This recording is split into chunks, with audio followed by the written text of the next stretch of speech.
Nós podemos pensar acerca da nossa salvação por algumas perspectivas. Nós podemos pensar acerca da nossa salvação pela perspectiva da justificação que nós obtemos de Jesus. Nós somos justificados nele pela fé que nós temos nele. Então, nós podemos nos considerar justos mediante a justiça dele, não por algo que nós fizemos, mas por algo que ele fez por nós. Nós podemos considerar a nossa salvação também a partir da perspectiva daquele que é predestinado. Nós somos salvos por meio de Jesus Cristo. É uma graça, é dom de Deus, Efésios 2, não de obras para que ninguém se glorie. É por essa graça que nós somos salvos. Nós podemos pensar a salvação a partir da perspectiva daquele que recebe a imputação da justiça de Deus, da justiça de Cristo na cruz, e a nossa injustiça é colocada nele, como se fala em 2 Coríntios. Nós podemos pensar a salvação a partir da perspectiva de uma progressividade em nossa santificação. Nós somos salvos e nós estamos caminhando de um local para o outro. Somos salvos e estamos agora nos santificando, progressivamente, nos separando do mal. Nesse vídeo eu quero que você pense juntamente comigo acerca da perspectiva da salvação que envolve um relacionamento. Geralmente nós pensamos infelizmente nós pensamos na perspectiva da salvação em muitas ocasiões apenas como uma perspectiva da salvação através do que nós conseguimos adquirir ou conseguimos ter. Antes nós não tínhamos vida, agora nós temos. Antes nós não tínhamos um destino eterno do lado de Deus, estávamos caminhando para o inferno, mas agora nós temos uma vida eterna com Deus. O inferno não nos pertence mais. Nós também podemos pensar acerca dos ganhos que nós temos nessa própria vida, no sentido de que aqui nós podemos viver para esse Deus. Aqui nós podemos então crescer em comunhão com esse Deus.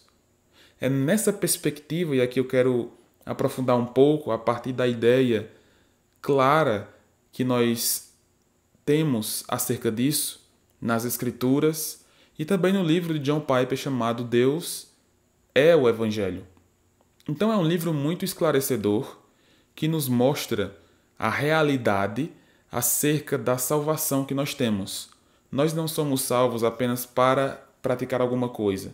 Nós não somos salvos apenas, e entenda que apenas não no sentido pejorativo, mas no sentido de nós compreendermos além do que nós estamos entendendo.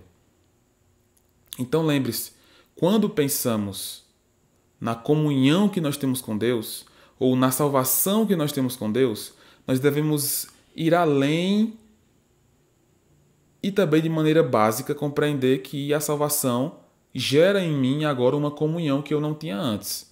Então, o Evangelho é entregue pelo próprio Deus para nós, mas o Evangelho também é o próprio Deus. O maior presente que nós possamos ter é Jesus Cristo, é o nosso Deus.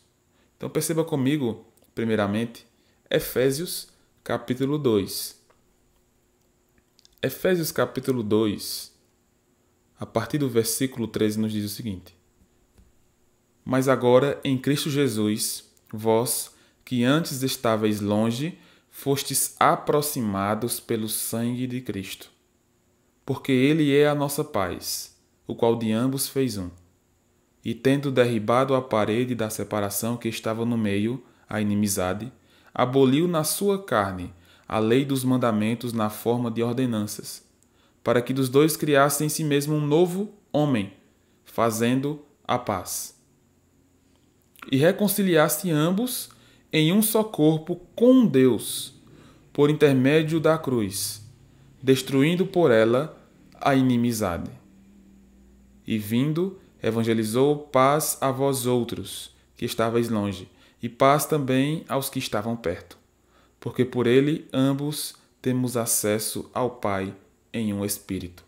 Eu quero destacar aqui para nós compreendermos mais essa reconciliação e essa comunhão que nós temos com Deus em Jesus Cristo. Essas partes destacadas aqui por mim nesses versos. Perceba aí. Fostes aproximados pelo sangue de Cristo, versículo 13. Você percebe também. Versículo 16. E reconciliar-se ambos em um só corpo com Deus. E no versículo 18. Porque por ele ambos temos acesso ao Pai em um Espírito. Nós somos uma cultura, nós estamos em uma cultura de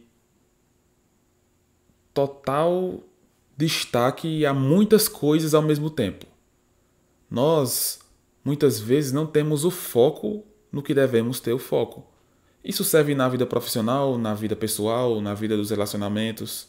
Então, por causa da multidão de informações que nós temos, por causa da multidão de possibilidades que nós temos, nós muitas vezes não nos focamos no que realmente importa. Na vida cristã pode acontecer isso. A gente pode ter em mente que o que é mais importante são as coisas que eu estou fazendo para Deus e não a minha comunhão com Ele. E você percebe aqui claramente nesse texto que nós somos salvos para estar com Ele, nós somos aproximados dEle. Nós temos paz para com Ele e nós temos também acesso a Ele. Então, por isso que John Piper escreve esse livro e coloca Deus é o Evangelho. Por quê? Porque é nele que nós temos comunhão com Ele. É nele que nós podemos verdadeiramente dizer: Senhor, eu fui salvo para Ti. Eu não fui salvo simplesmente para estar ativo na igreja. Eu não fui salvo apenas para deixar determinadas práticas, fazer outras coisas e por aí vai. Eu fui salvo para ter uma comunhão com o Senhor. Perceba o que John Piper diz no livro Deus é o Evangelho. Falando justamente acerca dessa reconciliação que nós temos com Deus, ele diz o seguinte: portanto, quando pregamos o Evangelho da reconciliação, a ênfase tem de ser não meramente na remoção da inimizade. Reconciliação é nós estarmos intrigados e agora resolvermos esse problema. Nós agora não estamos mais em inimizade um com o outro. Nós não estamos mais intrigados, nós estamos nos falando, estamos conversando, tendo comunhão. Nós éramos assim com Deus. Mas nós devemos destacar isso, mas a chegada do gozo em Deus. Ver e experimentar o Deus reconciliado é o bem final nas boas novas de Jesus Cristo. Isso ele fala na página 147. Pensar acerca da nossa salvação é pensar acerca da comunhão com Deus. Nós não podemos fazer diferente.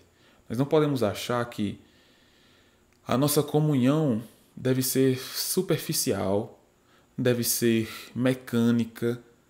Todas as vezes que nós estamos orando e agimos de maneira mecânica, nós realmente estamos achando que estamos tendo comunhão com Deus?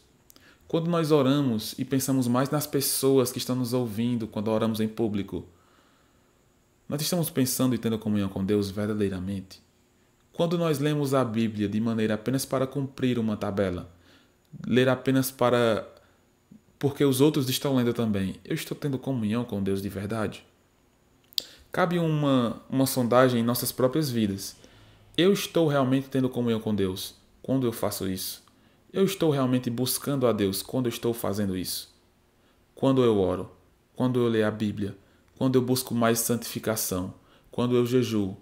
Quando eu sirvo? Lembre-se disso.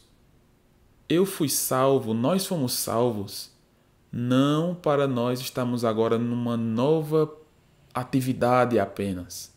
Lembre-se do exemplo de Maria e Marta. Marta estava lá trabalhando, correndo atrás, fazendo as coisas, mas Maria quis o melhor. Maria quis a Jesus. Estava lá em comunhão com Ele. Nós também devemos buscar esse melhor. Ter comunhão com Jesus é o centro da nossa vida. Nós teremos mais santidade, cresceremos na graça e no conhecimento do nosso Salvador. Nós seremos pessoas mais próximas dele. Estaremos vivendo o Evangelho se nós tivermos mais comunhão com Jesus. E você se pergunta, como que eu faço isso? O segredo já nos é dado há muito tempo. Ler a Bíblia, orar, ouvir a voz de Deus, conversar com Deus. Ter comunhão com os irmãos. Servir a esse Deus de maneira consciente, não de maneira mecânica, mas de maneira consciente. Eu estou aqui, Senhor, para te servir. Eu estou aqui observando todas essas coisas, mas direcionando para ti. Como Paulo fala em Colossenses, fazei todas essas coisas não para os homens, mas para Deus. Comunhão com Jesus é o centro do nosso Evangelho.